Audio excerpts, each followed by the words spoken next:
सभी विद्यार्थियों का पुनः आपके अपने इस YouTube चैनल में स्वागत है। कक्षा 12 में पढ़ रहे आरबीएसई बोर्ड के विद्यार्थियों को मैं अपडेट कर देना चाहता हूं कि आपके अनिवार्य हिंदी के मॉडल पेपर में बदलाव कर दिया है। बिल्कुल, जी हाँ, आपने बिल्कुल सही सुना है। जो अनिवार्य हिंदी का जो मॉडल पेपर आरबीएसई ने जारी किया था पहले, उसमें बदलाव कर दिया है। और वो बदलाव कौन कौन सा है, इसको हम पूरी तरीके से इस वीडियो में समझने वाले हैं। जो बदलाव है वो बदलाव है, पहला जो बदलाव है मॉडल पेपर में, पहला बदलाव किया, एक तो सिलेबस से जो बाहर क्वेश्चन थे,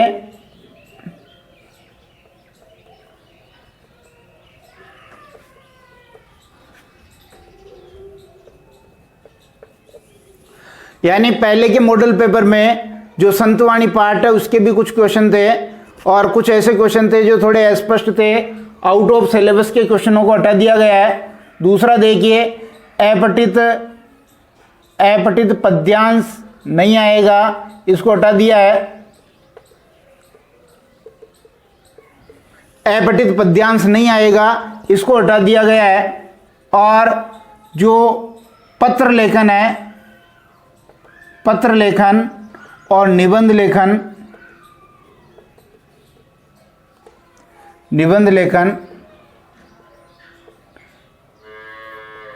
इसके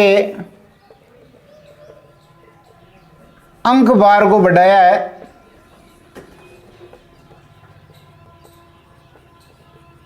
इसके अंक बार को बढ़ाया है। तो ये महत्वपूर्ण कुछ मॉडल पेपर में बदलाव है। बाकी कोई इतने जो है महत्वपूर्ण बदलाव नहीं है। किस जो खंड है अपने अनिवार्य हिंदी में, वो कितने कितने अंक का होगा, ये हम किसी अन्य वीडियो में बात करेंगे। फिलहाल ये बदलाव है तो तुरंत आपके सामने ये मॉडल पेपर है और इसको देखिए।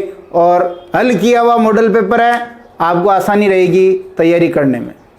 तो देखते हैं मॉडल पेपर अनिवार्य हिंदी अपडेट, जो उसको जो है संशोधित किया हुआ मॉडल पेपर है वह हम देखते हैं। पहले वाले मॉडल पेपर का हमने वीडियो पहले अपलोड कर रखा है, लेकिन ये संशोधित मॉडल पेपर अनिवार्य हिंदी कक्षा 12 का है। संशोधित मॉडल पेपर अनिवार्य हिंदी कक्षा 12 का जो है आरबीएसई ने जारी किया है। उसके निर्देश वही हैं जो पहले के मॉडल पेपर जो 15 जनवरी को जारी किया था उसके थे। यहाँ अगर अपन देखेंगे तो जो इसका जो समय है ये आपके 3.25 घंटे है। पूर्णांक इसका 80 है। और कुछ इसमें निर्देश हैं। निर्देशों की बात करें तो पहला निर्देश है, नामांक अवश्य लिखें, सभी प्रश्न करने अनिवार्य हैं और प्रत्येक प्रश्न का उत्तर पुस्तिका में ही लिखना है। और सभी प्रश्नों के जो उत्तर हैं वो एक साथ लिखने हैं, एक साथ उत्तर लिखें। ये कुछ निर्देश हैं। फिर जो 5वां निर्देश है वो 5वां निर्देश है कि 5वां निर्देश कह रहा है कि प्रश्न का जो है क्रमांक अवश्य लिखें। और ये इनका जो अंक बार है, कुछ कुल 5 खंड हैं पेपर के, ए ब स द ये। और पहले खंड में से आपके 20 अंक के प्रश्न आने हैं, दूसरे में से 14 अंक के, तीसरे में से 16 अंक के, चौथे में से 10 अंक के और पांचवें में से 20 अंक के प्रश्न आने हैं। कुल 80 नंबर का पेपर होना है। ये पहले खंड ए का जो है प्रत्येक प्रश्न 10 अंक, 1 अंक का होगा, कुल 10 अंक होंगे। खंड ब में प्रत्येक प्रश्न 2 अंक का होगा और खंड स में 4 अंक का प्रत्येक प्रश्न होगा। खंड द में 5 अंक का प्रत्येक प्रश्न होगा और खंड ये में जो है ये 5 अंक का प्रत्येक प्रश्न होगा। ये कुछ प्रश्नों के जो है अंक बार हैं। आगे देखते हैं, ये खंड ए है। ध्यान दें, हम अनिवार्य हिंदी का कक्षा 12 का संशोधित प्रश्न पत्र हल कर रहे हैं। नीचे दिए गए बहुविकल्पी प्रश्नों में से सही प्रश्न का जो है चयन करना और इसका उत्तर जो है उत्तर पुस्तिका में लिखना है। कहाँ लिखना है? उत्तर पुस्तिका में इसका जो है उत्तर लिखना है। पहला प्रश्न देखिए, निम्नलिखित में से किसकी लिपि देवनागरी नहीं है? तो इसका सही उत्तर है पंजाबी। पंजाबी की लिपि देवनागरी नहीं है, क्योंकि पंजाबी की लिपि गुरुमुखी है। बाकी नेपाली की भी देवनागरी है, हिंदी की भी देवनागरी है और संस्कृत की भी देवनागरी है। दूसरा प्रश्न देखिए, सीमित क्षेत्र में बोली जाने वाली भाषा के स्थानीय रूप को क्या कहते हैं? तो भाषा का जो स्थानीय रूप है वो उपभाषा कहलाता है। क्या कहलाता है? उपभाषा। तीसरा प्रश्न देखिए, निम्नलिखित में से किस अलंकार में समता दर्शाई जाती है? समता का मतलब होता है साम्यता, बराबरी। तो ये उपमा अलंकार में जो है उपमान और उपमेय की समता दर्शाई जाती है, बराबरी दर्शाई जाती है। तो दो प्रश्न आपके व्याकरण वाली पुस्तक में से हैं, और ये जो तीसरा और चौथा प्रश्न ये अलंकार टॉपिक से हैं। चौथा प्रश्न देखिए, चौथा क्या कह रहा है? चौथा प्रश्न कह रहा है कि कनक कनकते सोगुनी मादकता अधिका, या खाए बोराए जग व पाए बोराए। इसमें अलंकार पूछा है, तो ये चौथे प्रश्न में अलंकार अपना यमक अलंकार हो जाएगा, क्योंकि यमक अलंकार में कोई शब्द दो बार आता है और दोनों ही बार उसका जो अर्थ अलग अलग निकलता, दो या दो से ज़्यादा बार आ सकता है। यहाँ कनक शब्द दो बार आ रहा है, जिसका अर्थ है सोना और धतूरा। पांचवा देखिए, थीसिस शब्द जो है इसका अर्थ क्या है? ये पारिभाषिक शब्दावली में से है। शोध प्रबंध जो है थीसिस शब्द का सही अर्थ है। छठा देखिए, विजिलेंस शब्द का हिंदी अर्थ क्या है? इसका अर्थ सतर्कता होता है। ये भी अपने व्याकरण वाले भाग में से हैं। सातवां क्वेश्चन देखिए, ये सातवां जो क्वेश्चन है ये आपकी सृजन बुक में से है। सातवां क्वेश्चन जो सृजन बुक जो आपके जयशंकर प्रसाद की जो कहानी है, आपको नाम याद होना चाहिए उसका। जयशंकर प्रसाद की जो कहानी है वो है ममता।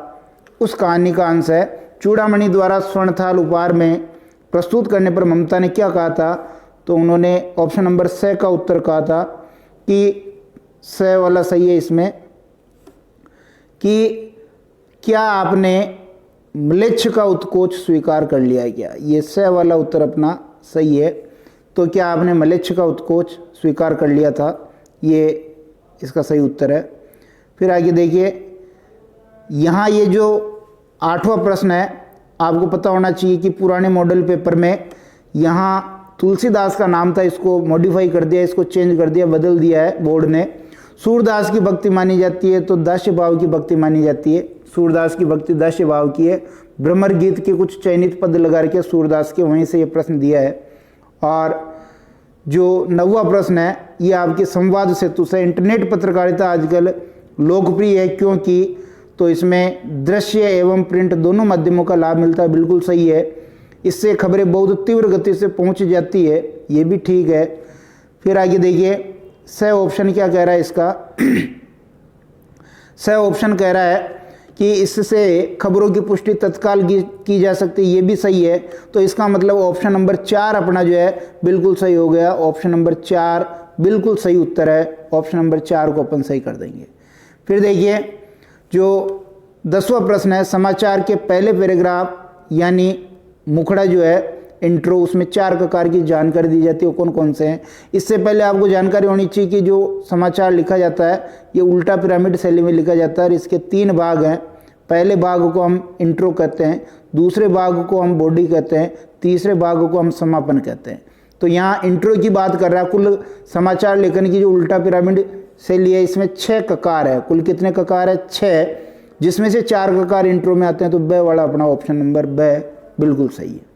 फिर आगे देखिए, ये अपठित गद्यांश है, इसको पढ़ करके नीचे जो प्रश्न है उनके उत्तर लिखने हैं। अहंकार, क्रोध या द्वेष हमारे मन की बाधक प्रवृत्तियां हैं। यदि हम इनको बेरोक टोक चलने दें तो निसंदेह वह हमें नाश और पतन की ओर ले जाएगी। अगर मतलब ये कह रहा है कि अगर उनको कंट्रोल नहीं करेंगे तो हमारा नाश और पतन हो जाएगा, इसलिए हमें उनकी लगाम रोकनी पड़ती है, उन पर संयम रखना पड़ता है। जैसे घोड़े की लगाम होती है, घोड़ा उस लगाम से कंट्रोल हो सकता है, ऐसे ही ये जो बाधक प्रवृत्तियां हैं, अहंकार, क्रोध, द्वेष, इन पर अपने को जो है रोकना पड़ेगा, इन पर लगाम लगानी पड़ेगी। जिनसे वे अपनी सीमा से बाहर न जा सके, हम उन पर जितना कठोर संयम रख सकते हैं उतना ही मंगलमय हमारा जीवन हो जाता है। किंतु नटकर लड़कों से डांट कर कहना तुम बड़े बदमाश हो, हम तुम्हारे कान पकड़कर उखाड़ लेंगे, अक्सर व्यर्थ हो जाता है, बल्कि उस प्रवृत्ति को और हट की ओर ले जाकर पुष्ट कर देता है। कहने का मतलब बच्चों, जो नटखट बच्चे हैं उनको जो है डांटना नहीं है बल्कि समझाना है। अगर डांटने से ज़्यादा हटी हो जाते हैं। ज़रूरत ये होती है कि बालक में जो सद्वृत्तियाँ उन्हें उत्तेजित किया जाए और दूषित वृत्तियाँ जो स्वाभाविक रूप से ये शांत हो जाएगी। तो सद्वृत्तियों को उत्तेजित करना ये मूल इसका जो भाव है। फिर ये कह रहा है कि इसी प्रकार मनुष्य को आत्मविश्वास के लिए संयम की आवश्यकता होती है। साहित्य ही मनोविकारों के रहस्य खोलकर सद्वृत्तियों को जगाता है। सत्य को रसों द्वारा हम जितनी आसानी से प्राप्त कर सकते हैं, ज्ञान और विवेक द्वारा नहीं कर सकते। उसी बात ही जैसे दुलार चुमकार कर बच्चों को जितनी सफलता से वश में किया जा सकता है, डांट फटकार से संभव नहीं। बच्चों को दुलारने से, पुचकारने से, समझाने से बच्चे सफल होते हैं, डांटने फटकारने से नहीं।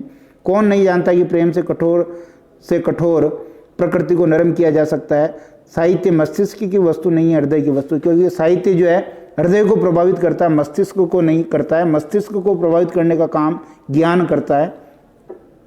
जहाँ ज्ञान और उपदेश असफल होता है वहाँ साहित्यबाजी ले जाता है। यही कारण है कि हम उपनिषदों और अन्य धर्म ग्रंथों को साहित्य की सहायता लेते देखते हैं।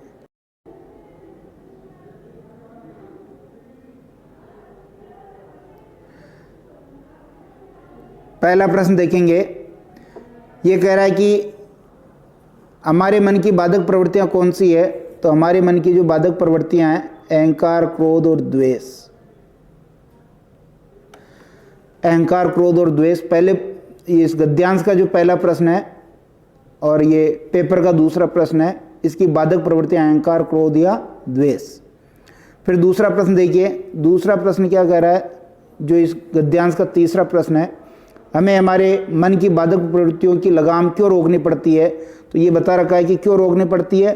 नाश और पतन की ओर ले जाएगी। अगर नहीं रोकेंगे तो ये जो है नाश और पतन की ओर ले जाएगी। कहने का मतलब हमें हमारे मन की बाधक प्रवृत्तियों की लगाम इसलिए रोकनी पड़ती है ताकि हमारा नाश और पतन न हो। फिर तीसरा प्रश्न हो गया है। चौथा प्रश्न देखिए। चौथा प्रश्न क्या कह रहा है।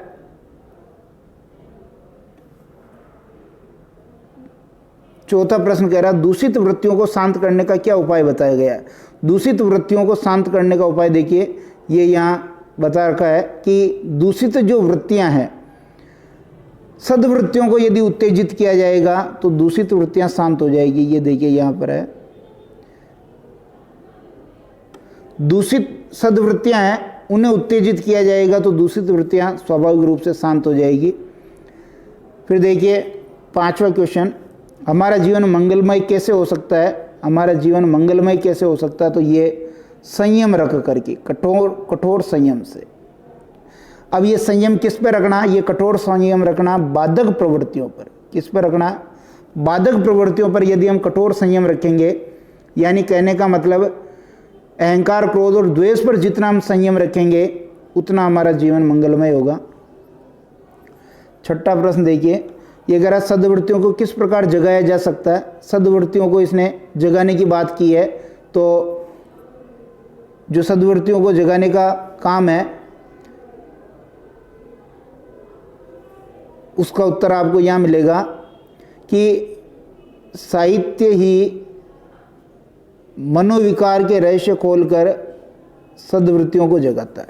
साहित्य ही मनोविकारों के रहस्य खोल करके सद्वृत्तियों को जगाता है। तो ये सद्वृत्तियों को किस प्रकार जगाया जा सकता है, साहित्य के द्वारा। किसके द्वारा, साहित्य के द्वारा। फिर अगला है सातवां प्रश्न कि नटखट बच्चों को वश में कैसे किया जा सकता है। तो नटखट बच्चों को वश में जो है दुलार पुचकार करके किया जा सकता है। ये सातवें का उत्तर हो गया। आठवां प्रश्न देखिए। आठवां प्रश्न जो है ये कह रहा है कि साहित्य मस्तिष्क की वस्तु ने हृदय की वस्तु है। कैसे इस पंक्ति को समझाना है। तो साहित्य जो है हृदयंगम होता है, यानी सीधा हृदय को प्रभावित करता है, जबकि ज्ञान मस्तिष्क को प्रभावित करता है। इसलिए साहित्य को जो है मस्तिष्क की वस्तु नहीं कहा गया, बल्कि किसकी वस्तु कहा गया? हृदय की वस्तु कहा गया, क्योंकि वो हृदय को प्रभावित करती है, वो मन को प्रभावित करती है। 9वां प्रश्न देखिए, 9वां क्या कह रहा है?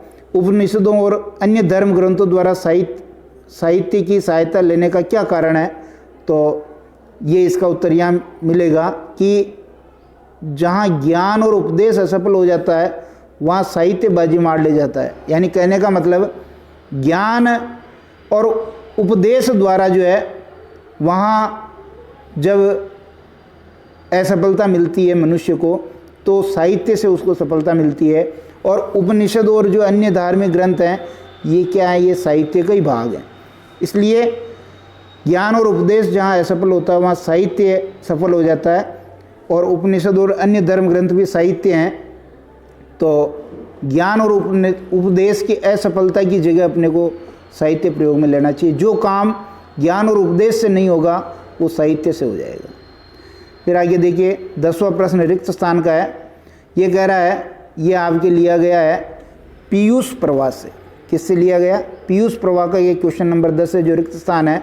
और जो लैना सिंह वाली कहानी है अपना, कि उसने कहा था, चंद्रधर शर्मा गुलेरी की, राम राम ये भी कोई लड़ाई है, दिन रात खंदकों में बैठे हड्डियां अकड़ गई है। हड्डियां अकड़ गई है, इसका उत्तर हो जाएगा यहाँ हड्डियां अकड़ गई है। फिर आगे देखिए, 11वां जो अपना रिक्त स्थान है, ये कह रहा कि हावर्ड विलियम्स की जो नामक पुस्तक में अलग अलग युगों के ज्ञानी अवतारों और पैगंबरों के आहार विषय के जो है ये विचारों का वर्णन किया गया। सत्य के प्रयोग जो महात्मा गांधी की आत्मकथा का अंश है वहाँ से ये लिया गया। तो इसका हो जाएगा अपने आहार नीति।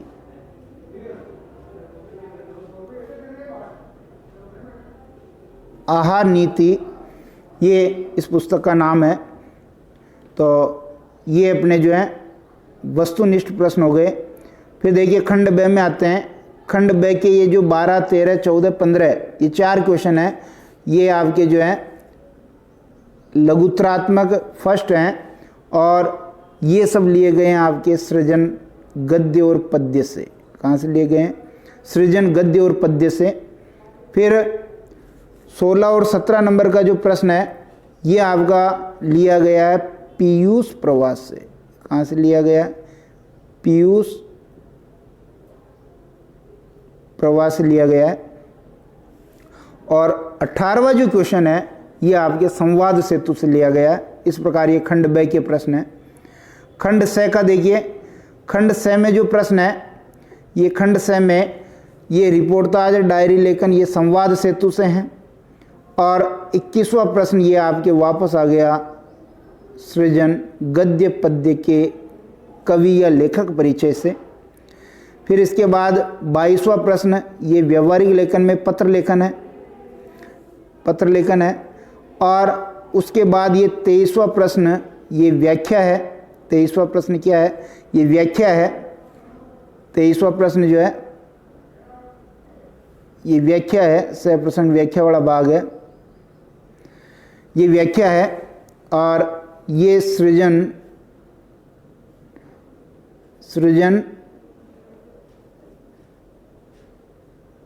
गद्य की ये व्याख्या है।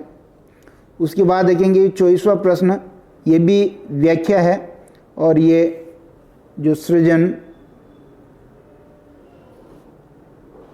पद्य की व्याख्या है। इसके बाद देखेंगे खंड ये निबंधात्मक प्रश्न का भाग है, जिसमें निबंधात्मक प्रश्न पूछे जाएंगे।